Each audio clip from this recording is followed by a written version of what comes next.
My name is Dia Cirillo, and I am the president of the Murfreesboro branch of AAUW. I am also a member of the National Public Policy Committee for AAUW. We are the oldest branch in the state of Tennessee, and we have been leveling the playing field for women and girls since 1913.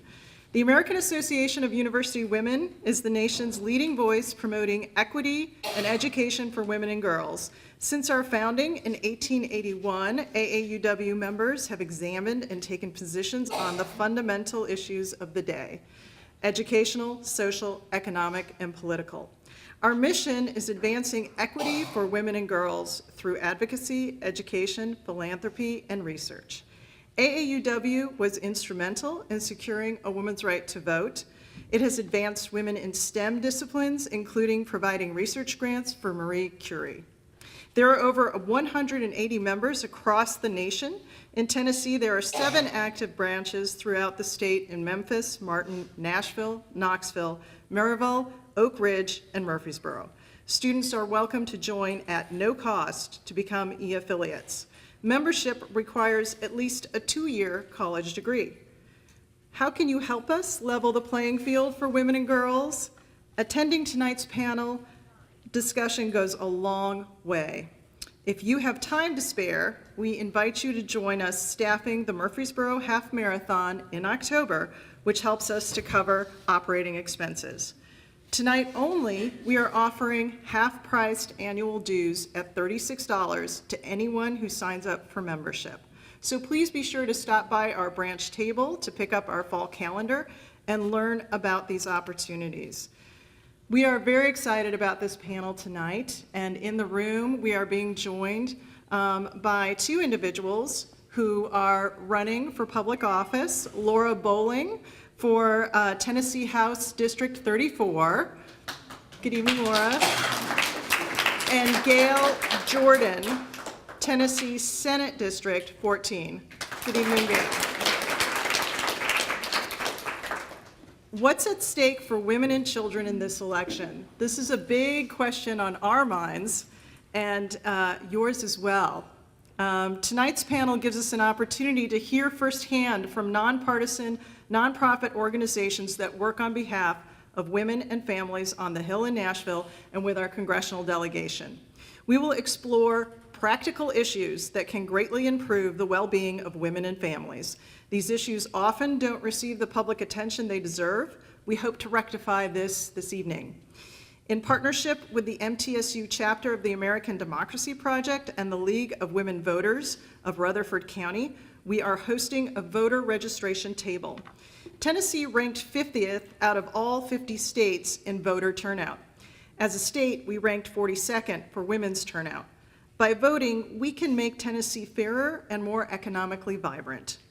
It is our hope that tonight's discussion will spur you to engage your family and your acquaintances to dig into these practical issues and vote for candidates who are willing to work on our behalf.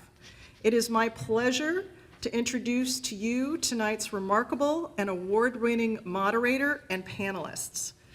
Dr. Phyllis Qualls-Brooks, tonight's moderator, is no stranger to issues impacting women and children and the family as a whole. She served as the executive director of the Tennessee Economic Council on Women from January 1st, 2012 until June 30th, 2016. She has extensive experience in both state and federal government, education, and communications. She has worked tirelessly to address the economic needs of Tennessee women, children, and families. In her role as executive director, she also developed and advocated solutions to barriers women face in order for them to achieve economic autonomy. The Tennessee Economic Council on Women focused on research, offering the premier economic summit for women in Tennessee each year, and working to get women on boards and commissions. Its research covered a myriad of topics focusing on women, including job training, wages and earnings, domestic violence, political participation, preventative health care, women-owned businesses, and outstanding women in Tennessee. A speaker in high demand, she also conducts workshops and consults on issues of communication, education, and women's issues. Since the spring of 2015, she served as an adjunct professor at Belmont University in the College of Education. Dr. Qualls-Brooks has been named the Nashville Athena recipient March 2016. Woman of Legend and Merit Award from Tennessee State University, March 2015, and inducted into the prestigious 2014 Academy of Women of Achievement from the YWCA of Nashville and Middle Tennessee. The consummate professional, she was also the Nashville Cable Power of Inclusion Award recipient presented in May 2013. She delights in her 2 grandchildren and her incomparable daughter. On the panel this evening, we are joined by highly regarded women in the field of public policy. All the way on the far right is Zulfat Suara of Business and Professional Women, who is originally from Nigeria but has made Tennessee her home. Zulfat is a CPA and currently works as an assistant controller at Meharry Medical College. She is past state president of the Business and Professional Women of Tennessee, the treasurer of Tennessee Women's Political Caucus, and the chair of the American Muslim Advisory Council. Zulfat is a passionate advocate for Muslim American women. She is also a fierce advocate for all of Tennessee's women and truly has a knack for building bridges across communities. For that, we are very grateful. She has been the recipient of numerous awards. Next to Zulfat is Sara Beth Meyers of Awake, Tennessee, who is an assistant attorney general for the state of Tennessee. Before serving in the AG's office, Ms. Meyers was an assistant district attorney general in Nashville with a specialty in prosecuting domestic violence crimes. Ms. Meyers has also practiced civil litigation at Jones Day in Atlanta and at Riley, Warnock, and Jacobson in Nashville. Ms. Meyers is extremely dedicated to improving the lives of women and children in her community and state. She is the founder and president of Advocates for Women's and Kids Equality, AWAKE, an issue-based organization that advocates for the advancement of women and kids through education and policy change. Next to Sara Beth is Peggy Swann of AAUW of Tennessee, who is a lifelong supporter of the rights of women and girls in the marketplace. Daughter of an activist, one of her earliest memories is of marching with her mother for women's rights in downtown Washington, D.C. She was born in Nashville and raised near D.C., and she's now returned to her father's native Tennessee. She holds a Master's of English degree from Middle Tennessee State University, taught college-level English, and later owned and operated learning systems.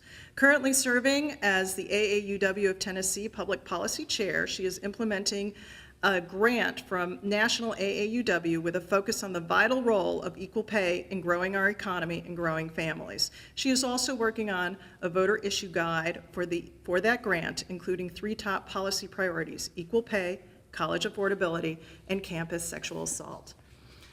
Next to Peggy is Emily Passini, who is of the Women's Political Collaborative of Tennessee. She is a board member and vice president for political planning at Women's Political Collaborative.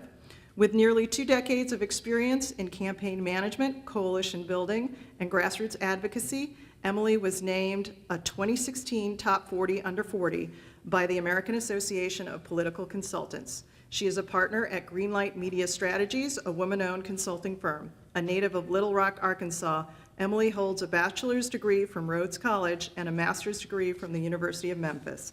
Emily lives in Nashville, Tennessee. Please welcome our moderator and our panelists.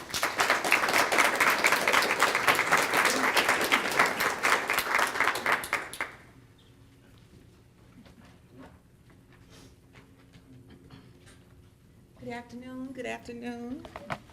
Thank you all for coming out for our program and dealing with what's the stake for women and children in the upcoming elections. So it is indeed an issue that is important to each of us.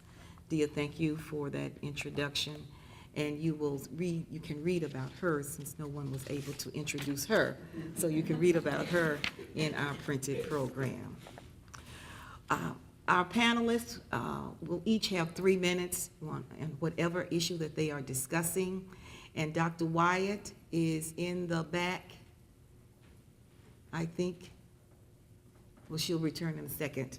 And she'll hold up a sign that gives you 30 seconds. Oh, there you are. I'm sorry, not in the back, right here. I'm sorry. I'm looking for you back there. She has a little sign that she'll be quite discreet, that lets you know when it's 30 seconds, and unless your subject matter is such that the moderator feels that we need to have a little more discussion on it. So we'll keep that in mind so as not to cut you off in the middle of something that you're saying that is so important. And with those housekeeping notes, again, thank you, and thank you so much for that introduction of me and the rest of the panel, and I won't belabor the time with going over that anymore. Today's public dialogue on civic issues is often weighted down by wedge issues and party affiliation. Especially in Tennessee, as well as some other states, the electorate at large is not motivated to go out and to vote. In fact, the recently released Pew study shows that Tennessee ranks last nationally in voter turnout, placing 50th out of the 50 states. This panel today, What's at Stake for Women and Children in this Election, provides a window onto the world of public policy and public advocacy, and gives attendees an opportunity to see what important issues are in play for women, children, and families as a whole. This panel seeks to identify key issues of concern to women and to children as a whole that are being or have been debated in the state legislature as well as in Congress. Discussion can explore how these issues are received in other states and how these issues might fare if seats change in the legislature, Congress, and yes, even the White House. Discussion can and should address how full voter participation impacts policy discussions. This panel, however, must embrace and will embrace tonight a nonpartisan spirit throughout the discussion and will represent the priorities of her organization, so they must refrain from articulating or speaking on behalf of any political party. And we want to adhere to that as the guidelines of AAUW. And with that said, we'll begin with our panelists, and we'll begin with you, Emily, right here next to me, and tell us what are the top 1 to 3 policy issues that you have worked on for this year. Sure. And if you can't hear her, just raise your hand and she'll get closer to the mic. Good evening. I'm here representing the Women's Political Collaborative of Tennessee. We're an organization that began in 1973 as the Nashville Political Caucus, and we with the goal of ensuring full participation of women in government and political activity. And in 2011, the board reconstituted their focus and decided to take on a statewide effort, and therefore became the Women's Political Collaborative of Tennessee. Some of the issues that we have focused on over the years have obviously been with pay equity, with women's health and reproductive rights. We've also been very much involved with family issues when it comes to divorce and custody, child care issues, have also been involved in domestic violence issues on the Hill. Over the last year, a couple of things that we got heavily involved with on the Hill would be something that our moderator knows very well, is the sunsetting of the Tennessee Economic Council on Women, when the legislature decided not to continue funding that organization after many years. We also were very involved in defeating the fetal assault bill that was on the Hill this year. The sponsors of that bill attempted to remove language that would have allowed that bill to sunset. And for those that aren't familiar with that, it basically would say that if a child was born that was addicted to a substance, that the mother could then be criminally prosecuted. So therefore, it disencouraged women from seeking treatment for their addictions. And so we fought very hard to make sure that bill did not go forward, and it did not. Although we do believe that it will come back, potentially come back next year. We've also have worked over the last year on trying to provide over-the-counter birth control for women. That was a bill that was able to pass this year. Although the devils are in the detail with that, and it'll probably be several years before that actually becomes a reality, because there's some rulemaking that has to happen with the Board of Pharmacy. And as an organization, we're able to do a lot of this because we actually employ a full-time lobbyist during the legislative session that is up on the Hill. It's monitoring our bills. We also do an annual Women's Day on the Hill where we encourage women to come up and lobby. And we get more than 100 women that'll come up and actually go and meet with representatives in their offices on various issues. And with those activities, we've been successful. I'm Peggy Swann, AAU Tennessee. AAU Tennessee is American Association University of Women. And like Dia Cirillo said, there are local branches. And then there's a state level, which is what I'm working on, just came into that. And then we're part of a bigger group, which is national. And they're cited a lot in terms of if you put in equal pay and Google it, you'll find a lot by AAUW National. And it's very good sourcing. So AAUW has been around for a long time, and I'm thinking about two dates, 1926 and 18 something. But I know Eleanor Roosevelt was a member, so it does go back. And AAUW National, and I'm speaking about them first because we are, we're a constituent of that. They have amazing research, and I really want to recommend, if you look it up and you want to find out some really good information, it's really good. And you can put in things and equal pay. I'm really kind of focusing on that right now. But it's written in a way that you can take and do something with it, which is about moving a conversation. So there are about 170,000 people, I think. And they are also, AUW Tennessee was involved with TNCW. And that was part of a couple of pieces of legislation, which I'll bring up later. I'm sorry, I had a cold and I just want to make sure I'm okay. One of the things that I was kind of looking through the literature, and let me tell you, the site is just humongous, so there's just a huge amount of information. But the thing about it is, talking about true equity, a balance between the rights of the individual and the needs of the community, balancing that. And the idea of protection for civil rights for all individuals, very important. So three things, am I good? Public education, public dollars going for that. Right to privacy and freedom from violence, and this is national. Affirming action, affirmative action, and then global policies about trafficking. So there's a lot of different things that they do. And what we're doing is we received an impact grant. And what that does is we're working on several projects, which I'll bring up later.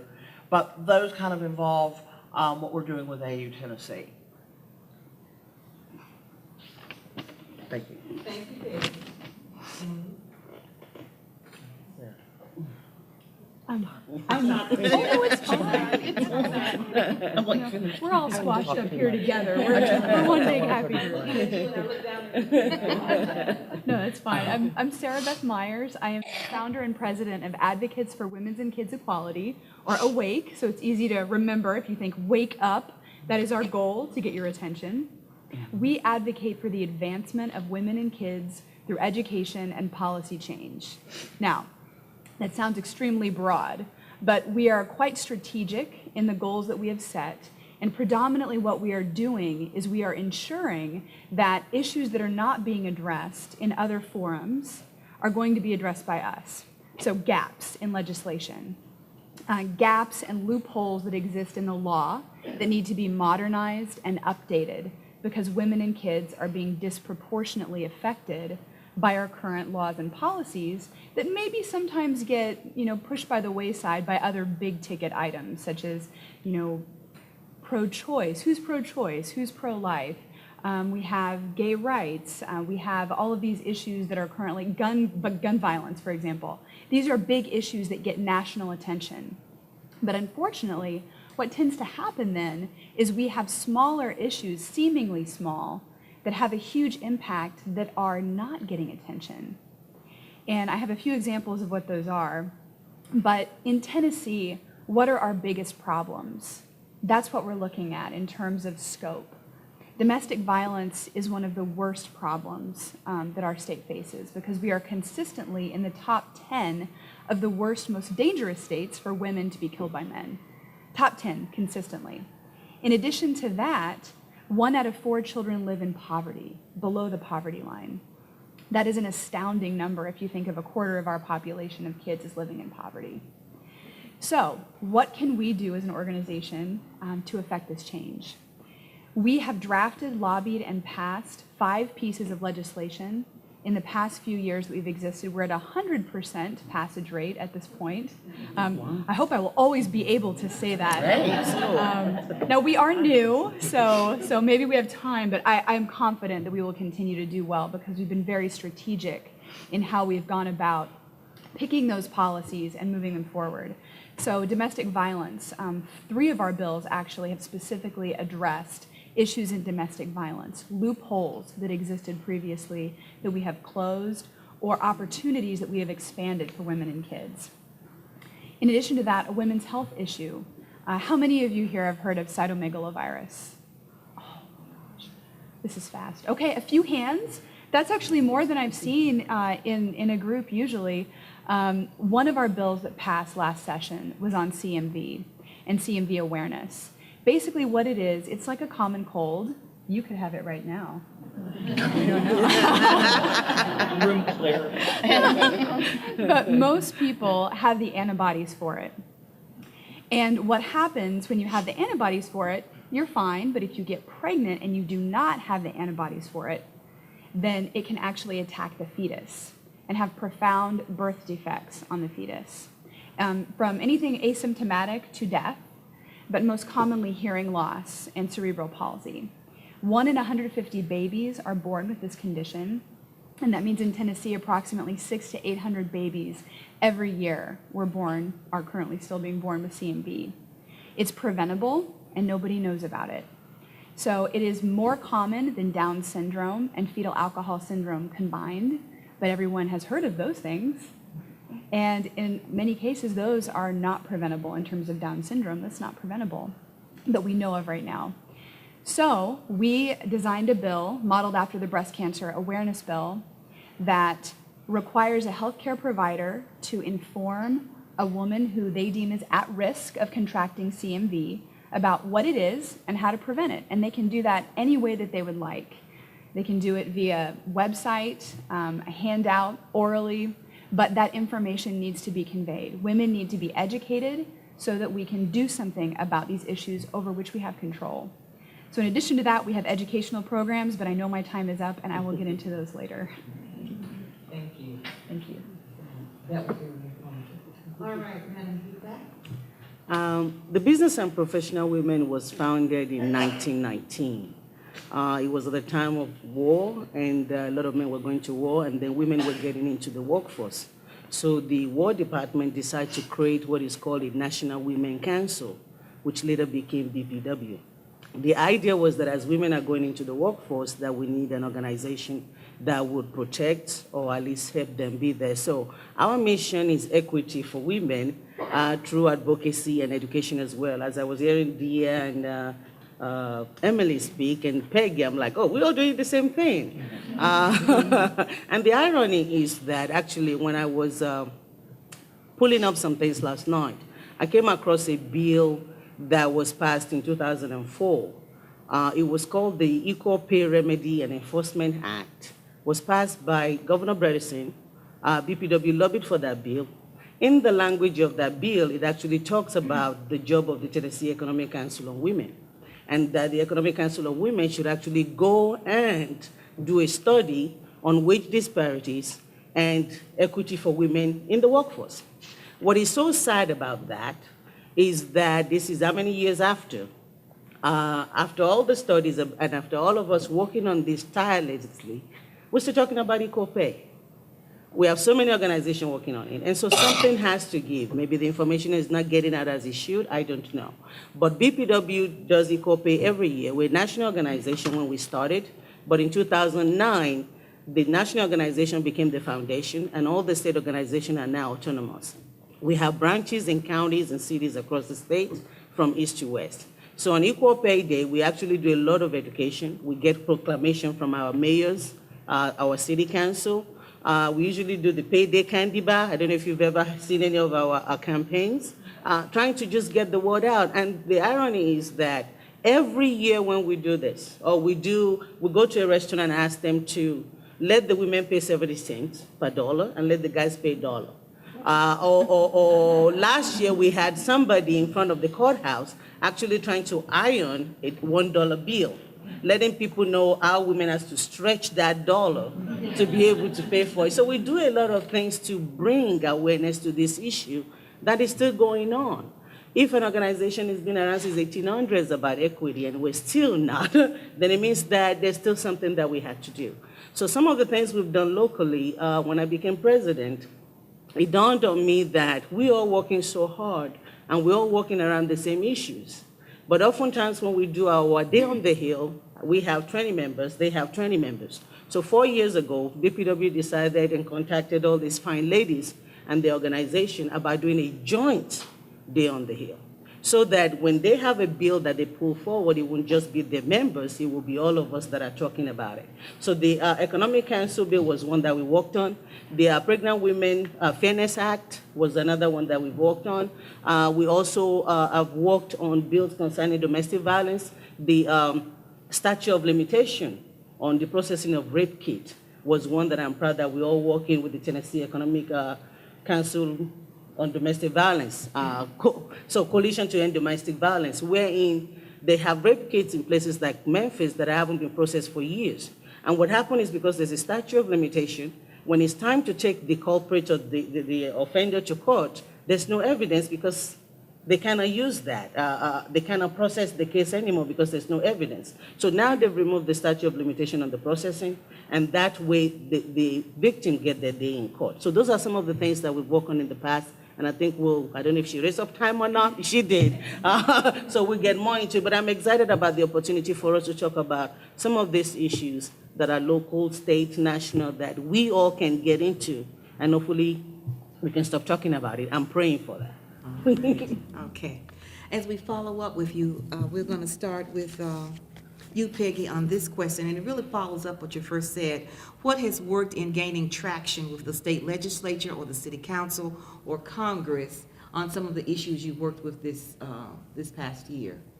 So we'll start with you, but I know our lobbying organizations really have much to say on that issue. Who are you starting with? You. Me? Oh, Yeah. I'm sorry. Okay, excuse me. Now, I called the right name this time. I apologize. I have to give credit to Dia Cirillo because she was the former public policy chair, and so this is really work she did with National on the Hill. So there are two bills, and John Ray Clemens and Sarah Kyle were both sponsoring that, and one of them being about the transparency, in terms of, well, you can get on the web, you can find out what everybody makes. Why aren't we being more transparent about it? Gives you more bargaining tool, as far as what the band of pay is. And the other one being, I'm looking this very quickly, the other one being, being paid comparable work. And unfortunately, TE said that we're going to do the research on that.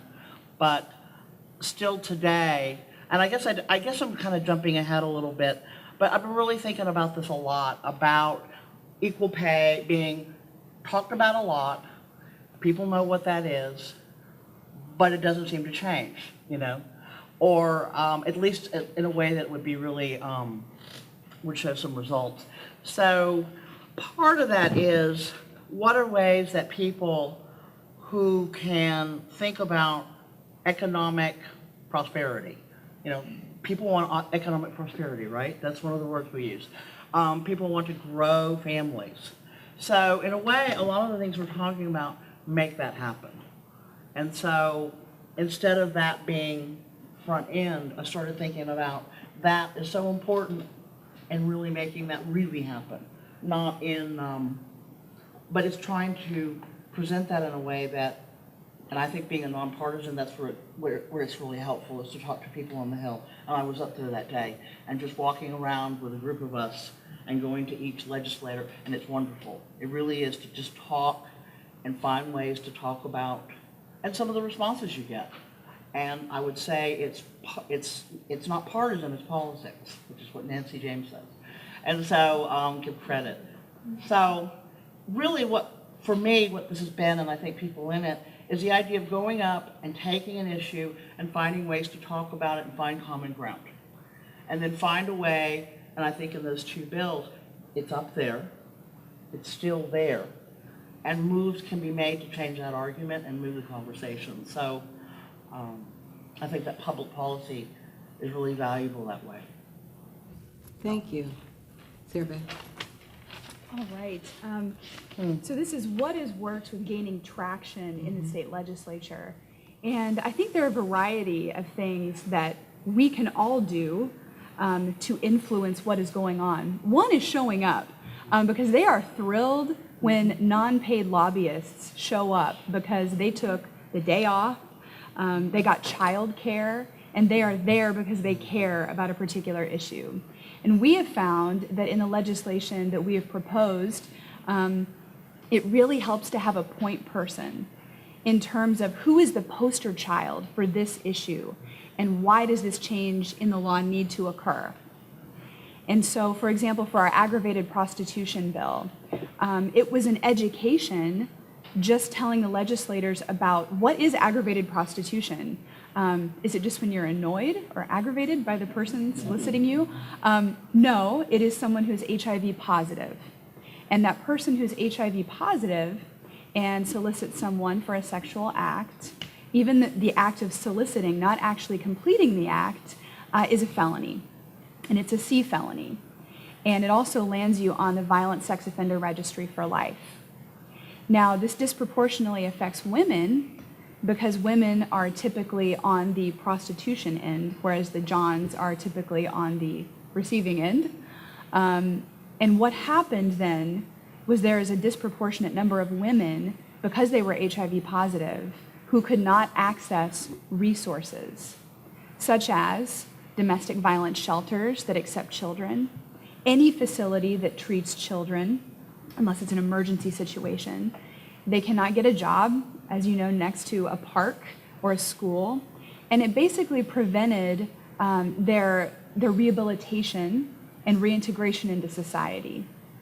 And so what we did was we proposed a piece of legislation that allowed them to petition their sentencing court to ask, to basically say, I need to be removed. I was a victim of domestic violence, sexual assault, or human trafficking. And they all were.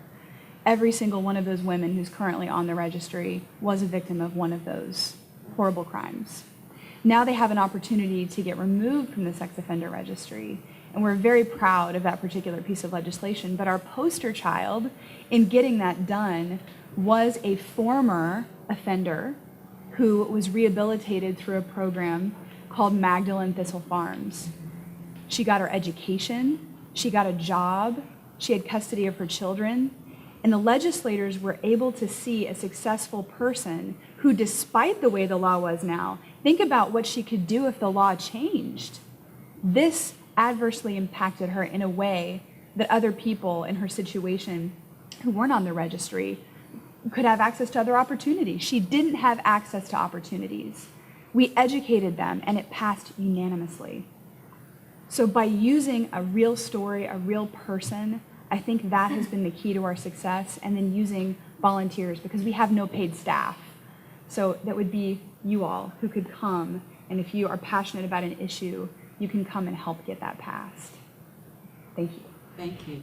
Zulfat? I want to reiterate what she said. If you don't have a poster person to use as an organization, we all have friends and families that we know that things have happened to. And so when you are talking to a legislator, it's always good to use those personal experiences. They can relate a whole lot better to that. And so when you say so, and so, it makes a difference. The other thing that I will also say that helps out is that it's good to visit, like Sara Beth said, but it's also good to have relationship outside of the office before you visit. They all have county offices. They all have home offices, even the one in DC. So it's good to actually visit them at home. For those of you that live in small counties and cities, I find out that I live in a small area. I know my representative by name. I know my senator by name. I know them by face. We meet each other. We know each other outside of the Capitol. And so when you have an issue, what I find out to help in some cases, not all the time, sometimes you make all the visits, it doesn't happen, but if you actually sit down with them when they're not, because when you go to Nashville, and these ladies will tell you, they have meetings on top of meetings, And so sometimes you make an appointment, you don't get to see them. Sometimes you make it and you're there for 2 minutes and they have to run out.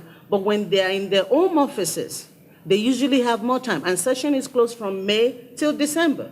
So they're home most of the time. So to actually get their attention is at home. So I will make an appointment with the field offices. I will go to their office and then I can talk to them. I can give them research paper. I can make some inroads. Then by the time they come back into session, it's just a follow-up. So those are some of the things that I believe I've helped in the past. Very important. Emily? Well, I'm going to echo what these ladies have already said. I mean, the key to lobbying for your issues or gaining traction for your issues are those personal stories and those personal connections. Legislators are elected by the people of their district. They're going to listen to the people of their district more than they will listen to a paid lobbyist. Now, that doesn't always work, depending on how maybe we have campaign donations and whatnot going on. But, most of the time, they're going to listen to their voters. So the key for moving your issues forward is doing your homework. Look at what committees your bill has to wind its way through, who sits on those committees, what are their voting histories. In a situation like we have in Tennessee, where we have a very hyper-partisan atmosphere, making your issue as nonpartisan as possible is key. You've got to take the partisan hat off. You've got to take the politics out of it. You've got to make it real and personal, like Sara Beth said, with a real story, so that these legislators understand how the rubber meets the road. It's really important to go see them, obviously, in Nashville. But yes, going and seeing them at home is honestly where it's the better place to go see them. Get letters to the editor published in their local weekly papers. Make sure that you have phone calls and emails going into those local offices, because I can tell you they actually count those. They will say, well, I got 150 emails on the yay side and I got 10 on the no. Well, they're going to go with the yay because they got 150 emails, and they check that. So again, yes, personalizing your issues are key, and doing your homework so you understand, you need to do your own lip counts about, where your votes lie in those subcommittees and how that bill can eventually get to the floor. Okay. So basically what we're saying here is, regardless as to how it may seem that it's some faraway issue and void of personal impact, having that personal impact does make the significant difference, whether it's in your home district and how you deal with them at the legislature or in Congress makes a difference. So when we ask the question, as was asked, what has worked in gaining traction, or whether we're saying what impact does lobbying have, it has a great impact, as you have heard from these panelists. And it's how you make that impact, but also the key in what they said was being persistent. Checking in with them in their home districts, seeing them in the grocery store, calling them back. You don't have to call them Senator this or Representative that. Hey, John, how you doing? Good to see you. And to remind them that they too are one of us. And when you get to the Capitol, it's another kind of communication, but they know that you know him. Hey, John, good to see you. So they remember that. And then when you put the personal touch on the story and it takes away the politics of it, then they know that they have a brother or a sister or a wife or a mother that impacts, and it resonates with them on a different level, on a real human level. So thank you all for sharing that with us. Our next question is if there were more voter engagement, because we've already talked about the lack of voter involvement, what might be some possibilities of getting more of your work done? So you can interpret that in many ways, and I will wrap it up when you finish. And I believe we're starting with Sara Beth? Okay. Boy, we could use an army of volunteers. I just think in the most literal sense of that, there are just so many areas that need work. And getting the younger generations involved is so important for that, because I think there really is a sense that we've done it. Women have made it. And, hey, we can vote, so that's it. But there really is that sense. And for women's health issues, well, we fought that fight, that's done. No, it is not anywhere close to being done. And we have to work so hard to make sure that people understand that these issues that affect women and kids are ongoing, just like any issue in society is ongoing. Nothing is stagnant in space and time. And so we always have to keep our eye on something and not take it for granted. And so I mentioned our educational programs earlier. I think a wonderful way to engage younger audiences and encourage them to be politically active, whatever party that happens to be, is to be informed about the issues that are affecting their region. Sometimes national issues can be overwhelming, but local issues should be right there that they see every day. Domestic violence is a great example of that. We developed a curriculum on healthy relationships and finances, actually with TECW, just last fall. And we piloted that program with Girls Inc., which is a branch of the YWCA. We asked for community volunteers to come out and teach that after, and I have some volunteers, I see some volunteers in the crowd tonight. You have to have a background check and you have to attend an orientation. And after that, you teach young girls, although now it's co-ed, we're teaching both genders, about what is a healthy relationship and what is a healthy relationship with money.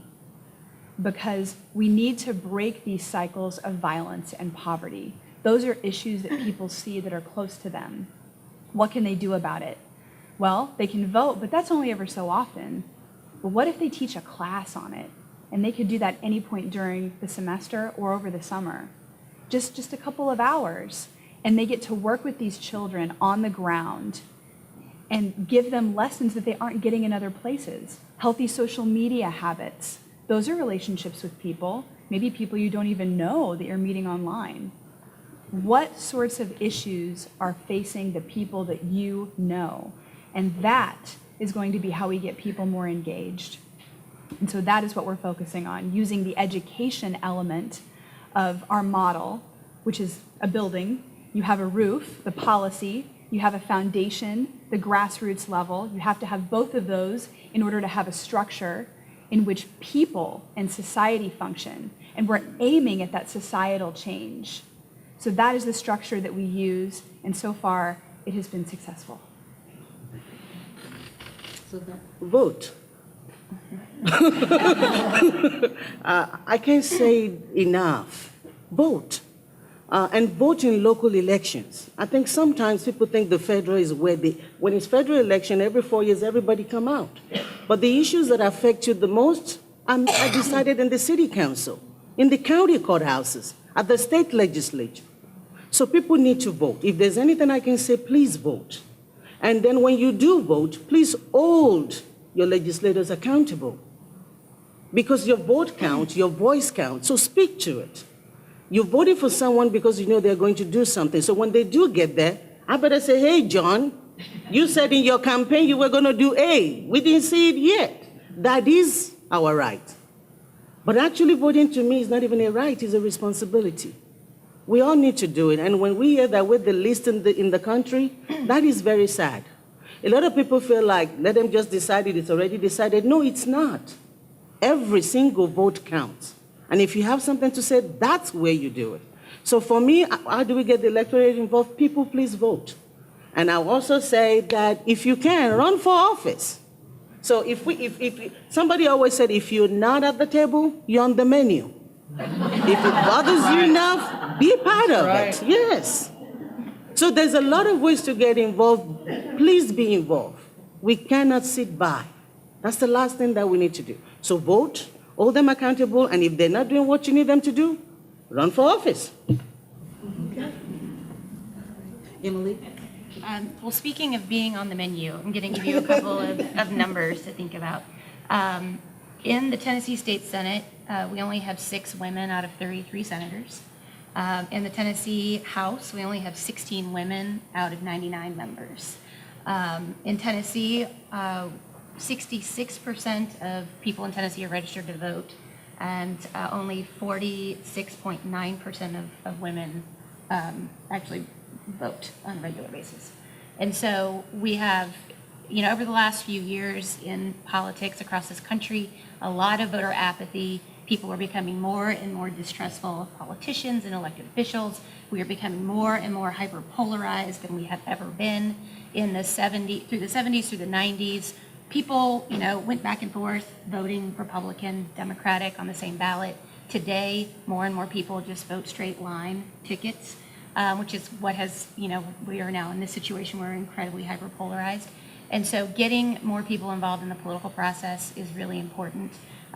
Somehow, and I don't have an answer for this, but at some point we have to figure out how to make government seem more trustworthy, and we have to make people feel that they can be a part of the process, because a lot of people feel, and I've seen this in polling all across the country, where people feel that politicians are only out for themselves, that they're only serving the special interests, that they're not serving the needs of their constituents. The only way you change that is if constituents hold them accountable. So, increasing voter participation among younger people, is key. And then also getting more women to run for office means that our issues will be at the table. And so that, we'd have, some great programs in the state now that are attempting to do that, to get more women to run, which I think is good for the state. Thank you. Peggy? Voting. And then there was one little thing I forgot about last time. So now I have a personal story about talking to legislators. I just forget that I've done it in other venues. And I've showed up and just kind of talked a little bit and little conversations. But we have an action alert through AAUW Tennessee, and so it's sent out and say we have a bill and then call up. So I called, and I'm on, I'm nonpartisan, and it ended up this hour discussion with this legislator. It was fascinating. I learned so much, and I was coming at it from an educator point of view, and so telling me about the academic standards, and we really had this great discussion. And so I would not have had that unless I had called. And so there I am an hour later in my kitchen thinking, this is great, because we were really talking about what are we doing here, what's going to happen, and we were pretty much on the same page. And I would have never thought that. And so that's great. And then just going to a forum where people are there and just asking a couple of questions, and then maybe showing up somewhere about an issue with one of my representative in my area. And I found myself thinking, we probably are really in different places, but I felt like I was talking to a person, and that I could call that, it was just it's all about relationships. I guess that's what I'm saying. And I'm thinking too, with voting locally, I found myself just walking around the square and going to different buildings and going, what are you doing there anyhow? I never really knew. I didn't. I grew up in a really large suburban area, and so we didn't have the mayor in the town and all that, and the square and everything. So I found myself just walking around and saying, hi, what do you do in this office, and trying to find out what do all these positions do. And, that really made me feel more connected locally. This is my town, and I'm interested. And so, but voter registration, having people vote, I just want to bring up this little voter issue guide, and I think it's got me to thinking about, how do I talk about this? Because, I've always had kind of two mechanisms. Hector you, this is the way it is, okay? Or, well, I see that point of view, and I see that point of view. And then I have no point of view, And so the one that I'm doing this from is really from National, and the guide is set up in a way that you can look at that and then talk to your friends, talk to people your family. You can ask the candidate when you go to a forum. You see them like an event like this. Hi, I was thinking about this. And it has little words in there you can think about. Do these kind of terms show up? Why are those showing up? Why are you phrasing it that way? Phrase that way? So, that kind of thing. So I think that being a voter and learning is about how to talk about it, and how to present a case, and how to listen more. And go push that button and let people know when the reserved place is down on the square, and say you can be in there in 10 minutes, you can vote, and you'll be out of there. And they tend to go more. So it's true. Okay. Yeah. Thank you so much, Peggy, and all of you on that question. When we were talking about the impact of voting, remember that there are 3.3 million women in this state that make up just under 7 million of the population. Now, the women that's from birth, females, that's from birth to death. But that lets you know that women make up 51% of the population in the state of Tennessee. So when you hear the figures as to how women are represented, think of the totality of the women that are not represented. And when we talk about voter apathy and not voting until something is changed, that is the process that we have. So the question that each of us will have to ask ourselves, if we are apathetic, that someone will be representing me, that not only did I not vote for, but has no idea of what my life is like. And I allowed that by not voting. So when you consider apathy to voting and not doing what we can to encourage those who are apathetic to get involved, that is what is happening in our process. So we're saying it could be 10% of the electorate will be voting and will make the decision for the rest of the 90% of us if we are apathetic and not involved. So those are things that we have to remember and think about. And before we get to our last question, if going back to Zulfat's statement, if you are not at the table, you are on the menu, reminds me of a story that my grandfather told me when I was a young girl and was reared on a farm about the conversation between the pig and the chicken. And they were having the conversation about what they do. And the pig told the chicken, "You make a contribution." And the pig said, "I'm a full sacrifice." So remember being at the table. Our next question from the panel, and then we will allow you all to ask questions. From your perspective, what must be done by the state legislature, the city council or Congress, or the public in order for your organization to meet your goals and fulfill your mission? We're going to start with you, Zulfat, but I know Sarah Beth wants to say we want to keep our 100% rating going. That's a given. All right, go ahead, Zulfat. I think we've talked a lot about what we want the public to do. What I would like the legislators to do is to actually, for those that are not doing it, to have public forums back home, to actually meet their constituents and actually talk to them, to have a feel of what is actually going on. I also would like to say that I don't think, and I may be wrong, that some of them have enough information on some of the bills they're voting on, meaning that they might just be voting yay, nay, either by party line or whatever reason they're doing without actually getting the facts behind it. I would love for them to be able to read up on a bill, talk to a live person, and then make a decision based on the impact on the people rather than anything else. If they do that, because most of the time when we put this bill across, one of the things we're talking about is that our focus is nonpartisan. We are looking at what will benefit Tennessee women and children. So we've already come from an angle of this is what is good for Tennesseans.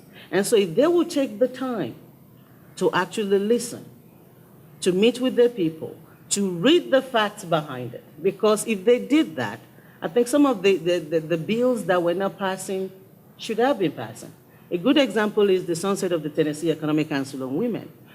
There was a bill that created that council. There was a lot of reports that council have generated that have helped a lot of organizations, even the government. There was a lot of money that the state had last year that could be put to a lot of things. But I don't think all of that information, I don't know if it's available or being looked at. I don't know. I'm not a legislator. But I think what I would like is that they go actually and talk to people, even when people are not coming to them, because we all don't go, that's a fact. I encourage people to go more and talk to them. We bring that information to them, but I hope that they will meet us halfway too and get all this fact. And I think when they do, they actually do support bills. And so that's something that I hope will happen, and I think that would help when it actually does. That's a good point. Emily? In my opinion, we have a very lopsided state legislature, and that is the result of, we have, I'll take a step back for a second. one of the issues in trying to move your issues forward is, understanding how the game is laid out. And in 37-ish states across the country, state legislatures, the party in power draws the district lines for state legislators and for congressional districts. And so when you have an election cycle like 2010, where you have 900 state legislative seats that flip to another party, and you have one party controlling how all those district lines are drawn, you end up getting very lopsided districts where elected officials are then elected primarily in primaries. And so you don't have, and everyone gets pushed to the fringes. And so it's very hard to have those middle of the road conversations, those nonpartisan conversations, when everybody's pushed to the fringes, because the people who are deciding who our elected officials are primarily being elected in these small primaries where 5,000 voters determine the outcome of an election. And that's where you get into a lot of this unbalanced legislatures across the country. And you have seen a movement in many states to try to move to independent commissions to draw state legislative lines and congressional lines. And I think, I don't have an opinion really one way or the other on it, but I think we do have to find a solution to where it can bring some balance back to our legislature. Because when you are in a situation where, one party doesn't even have to show up for bills to be passed, that's a problem. So we need to kind of, we need to shift the conversation and focus and try to, get back to some more common ground in that middle of the road. Thank you. I guess coming from that, having a shift at the value of the public sector and government and what it can do, just take that as an assumption, as opposed to it being kind of an adversary, makes it difficult to make a case for a lot of the things we're talking about and what part it does play. And so right from the beginning, we're on a different place, because the idea being, well, the private sector will handle all of it, and moving it back to saying, no, this has value, and not feeling defensive about it. It certainly does. And including people as part of it, everything we're talking about is all part of that. And probably that'll take some changing in elections, some pressure to do that. But that's something that, on some level, and I may be just so idealistic, but I think on some level, when you talk to people and sit down, you can find something. But when the incentives are there to be a particular hard line, how do you get past that? Because I think that ultimately, people like to go home at the end of the day and say, I did that. That was something that was good. And feel that shared accomplishment. So, that would be my wish. Everybody get out there. Oh, and everybody join AAUW Tennessee. See dia.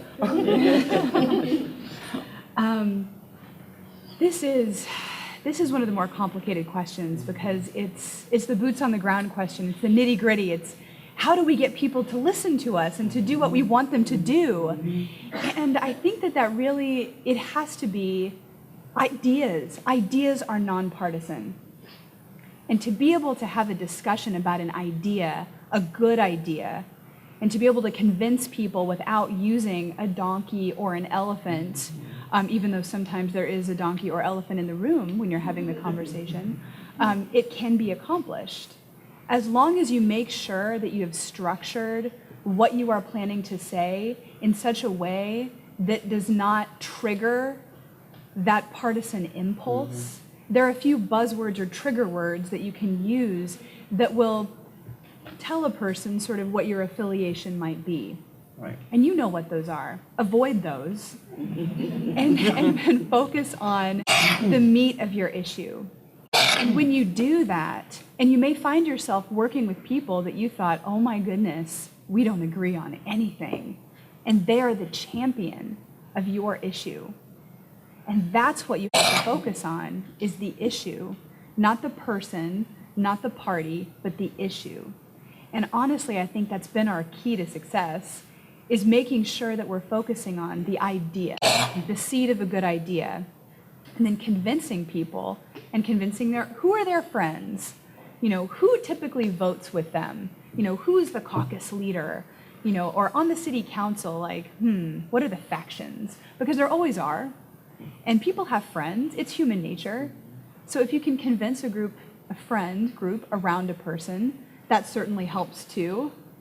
But ideas are just so key. I just can't stress that enough. And in terms of, continuing that conversation with people, strange things might come up, and I've got an example. Our strangulation bill. We updated strangulation law in the state of Tennessee to modernize it to reflect current medical diagnoses, because basically it hasn't been prosecuted appropriately because it hasn't been diagnosed. And it's a very dangerous, the most deadly form of sexual or domestic violence. So women can die. The trachea can collapse up to 72 hours later. So we thought, we're going to modernize this law. It's going to be great. We go to meet with somebody. We know that they're a friend. They've supported our bills in the past, and said something completely bizarre that just caught us off guard. What about all of my constituents who practice autoerotic asphyxiation? It's like, oh my, like that. Yeah, I hope you all are awake. See what I did? But that issue we hadn't even thought of. And you may hear something and just be, but you have to keep an even keel. You have to say, that is an excellent question. And we honestly hadn't thought of that before. We will look into that. You respect whatever it is they say, just like you want them to respect what you say. If they have a question you think is completely bizarre, you just go with it. And that is my favorite example of a strange question. But yes, focus on ideas. Sign up for Awake. We have a table in the back. If you want to join our mailing list, our website is awaketn.org, and that's my plug. Oh, you want me to plug in? I answered the question. Have you? Oh, we started with You you. started with me. Okay, we started with you. All right. So those are our planned questions, and we hope that some of you have some that you want to ask either all of the panelists or a few of them before we close for the evening. Do you have any? I have a question about state, I guess, thinking more state level, but just recently an example. Okay. I'm Nancy James, I'm the AAUW member, and I'm also here as chair of the President's Commission on Status at MTSU. Just a recent example of a law that they were trying to pass nationally was about the Zika virus, and they were trying to get money down to Florida to help people down there, but they then attached things to it, which caused people not to pass the bill. And obviously, everybody wants to help the people in Florida. How do you keep, and how often do you think here in the state of Tennessee things like that happen, where a bill that seems to have good support or might have good support, but all of a sudden can't be supported because of something that's attached to it? Like they attached something about defunding Planned Parenthood to the Zika virus bill. So obviously some people did not feel like they could pass to help the people, and now they're looking like, oh, well, they don't want to help people in Florida because they didn't pass this bill to fund Zika research or help them with preventing the virus. How often do you see that, like here, state level wide? And is this something, it sounds like for the way that's what they do is to see these hidden things that might be attached that people are not paying attention to. So that's a general question, but Sarah, Beth, you might have more, or you might have more experience with that, but you'll answer that. And how do we combat that? Well, that's an excellent question, because that actually happened to us this past session with our CMV bill, actually. Someone brought up Zika. Someone brought up, what else did they bring up? Premature birth. Somebody brought up autism. Somebody brought up testing the blood spot for a number other of different diseases, congenital diseases. And we said, oh my goodness, no. We are here to focus on this narrow issue. And I think one of the keys to that is making sure that you have a very structured, sound dialogue around whatever issue it is, and that you are firm in what you are going to stick to in terms of script and in terms of caption. So there are these things called caption bills, and they're essentially placeholders. And they can be extremely broad or extremely narrow. And if you are going to have a caption bill that is broad, pretty much anything under the sun can come in under it almost. Whereas if you have a very narrowly worded, narrowly tailored caption bill, you maintain control of that. And I think the key to any successful piece of legislation, especially one that you're sponsoring, is to control the dialogue, control the issue, control the scope, and ensure that your bill doesn't get hijacked by somebody. And because everybody has an independent agenda, but you want yours to pass because when it does, it's going to help all of these people when they get all this information that they didn't have access to before. And let's be practical about it because, okay, what you want to accomplish is not really at all related to what we're trying to accomplish. Why don't you drop your own legislation on your issue and sail your own ship your way, and we'll sail this way? And you can say that in a diplomatic way that is not offensive, but you need to distinguish your issue from those others and have them bring it as a separate piece of legislation as opposed to being hijacked. So maintain control over your legislation, over your idea, your good idea, and don't let somebody sully that. And I think that's the way to do it, is controlling the dialogue and being firm. Having a good sponsor also helps, so when you're in your local district, hey, John, make sure you're keeping up with that bill. Do we have another question? Yes, ma'am, and this will be our last one. So we thank you all for your time. We want You to were honor that. talking about getting more people to vote, particularly women. My question is, even though we live in an age of technology, there are people who still don't have TVs. Okay, they don't know everything going on in the world. How do you reach those outerlying people that could have a big impact? Because there's many areas in Tennessee that are still very isolated.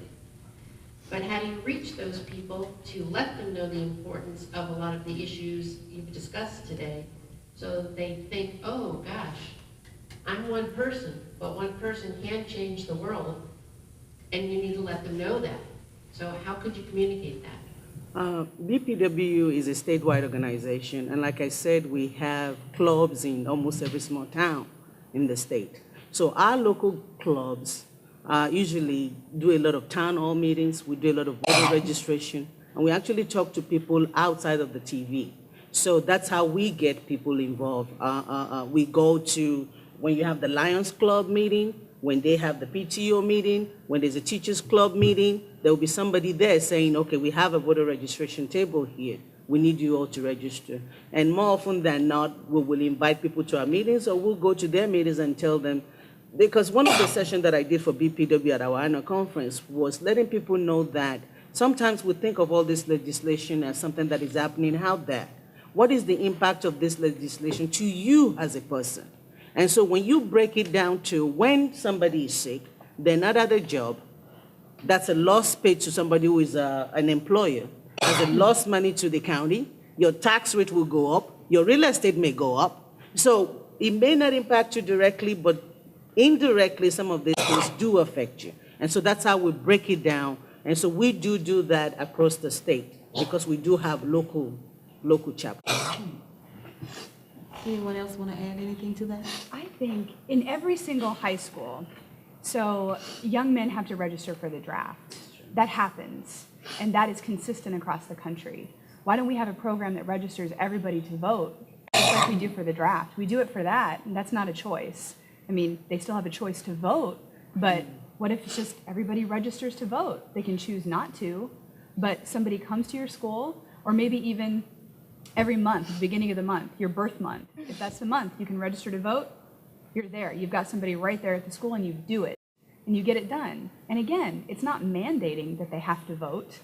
You know, this is not Russia, or how it used to be in the old days, but giving them, reducing the barrier to registration and just doing it right then Not everybody gets their driver's license, but women don't register for the draft. Everybody can vote, so let's all do that in the high school when people turn 18. Let's just do it and be ready for it. Because you don't have to register before you turn 18 and get ready to vote in that election when you are 18. So we need programs that do that, I think. Yeah, Congressman Cooper in Nashville worked with the Election Commission to do such a program with high school students throughout Davidson County to get them registered to vote before the November election. The state of Oregon just passed a bill that just registers everyone to vote when they turn 18, and you have to opt out of it. Here in Oregon's an interesting state because it's vote by mail, and so everybody, I mean, their voter participation rates are just off the charts because you get your ballot in the mail and you just turn it back in. But here in Tennessee, we actually this year passed a bill that allowed people to actually change their voter registration online. So that makes the process easier than having to fill something out on paper and mail it back in and things like that. So those are ways that we're trying to open up the process. And I want to add that on a personal note, I decided to run for office about 2 years ago because people were coming to my office and complaining about the school system, our kids in college, and they will come and they will take up all my time, which is fine. So I decided, let's do something about it, and I ran for office. I got 41% of the vote, which was great because I was challenging the incumbent, and I did have a conversation with him, and I think, thank God, everything is going well over there. But what I did decide to also do, and there's an attorney beside me, so I hope I'm not breaking any law, was that in my office, because as somebody that was, I have access to people that voted, there's voter record everywhere. If you did not vote, do not sit in front of me and complain. I'm not gonna listen to it. And that's a choice that I made. If you did not vote, you start, ma'am, I get it, did you vote? No, that's the end of the conversation. I'm not listening to it. Now, it's not a general thing, but that's a choice that I made. There are people in the world that do not have the right to vote. And we have the opportunity to. People fought and killed for this right. And we're not going to use it. So if you choose not to vote, just don't come to my office and complain. Anyone else want to add to that before we close out this session? All right.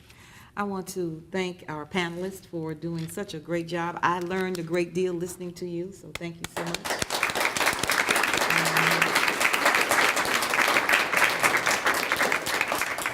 And I do want to point out that each of these organizations supported the Tennessee Economic Council as we were working with the Senate Government Ops Committee to continue the agency. And I have to make it clear, and as I met with our last council members, to be clear as to it is not the legislature that did not continue us, because the House passed us, both in the House Government Ops Committee, and they passed us on the floor.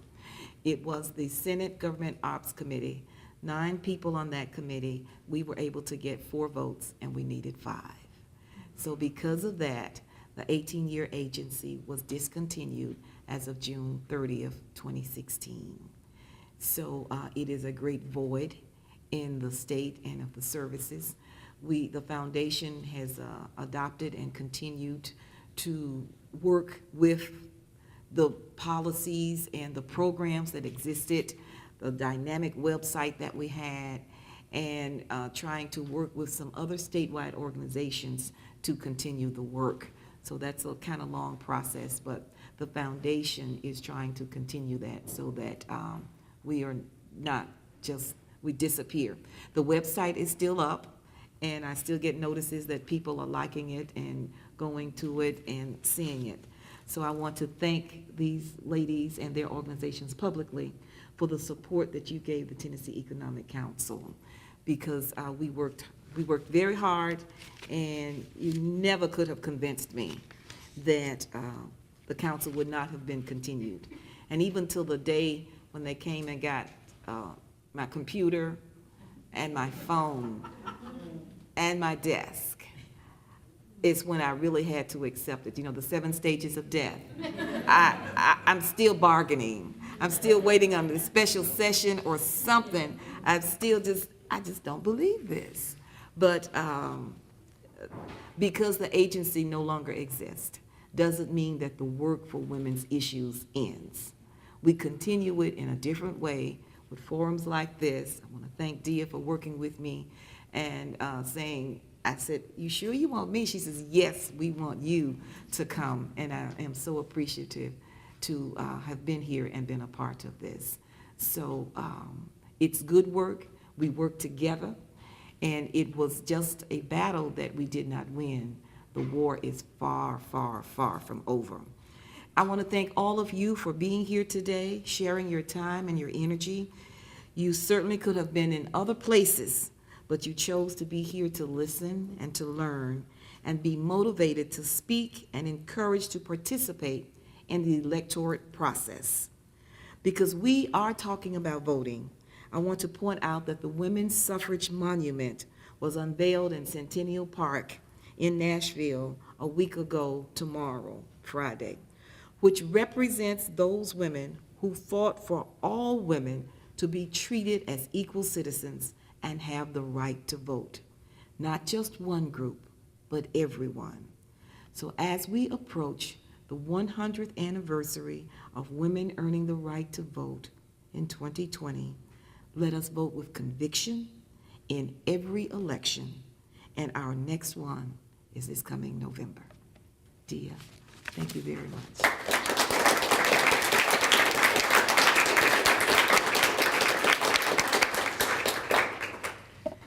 What a pleasure to sit here and to hear from the pros who are working hard and in the trenches on behalf of women and children and families. It's clear, Emily helped us understand the statistics. So when we're looking at 17% of the legislature are female here in the state of Tennessee, we've got work to do. But when we hear that really just a little bit above 40% of all eligible women actually vote, we've got work to do. So if there's any message you take home tonight, is be sure your friends and acquaintances are registered to vote. And indeed, that's why we had the table this evening. Let's give the panel one more round of applause. That was excellent.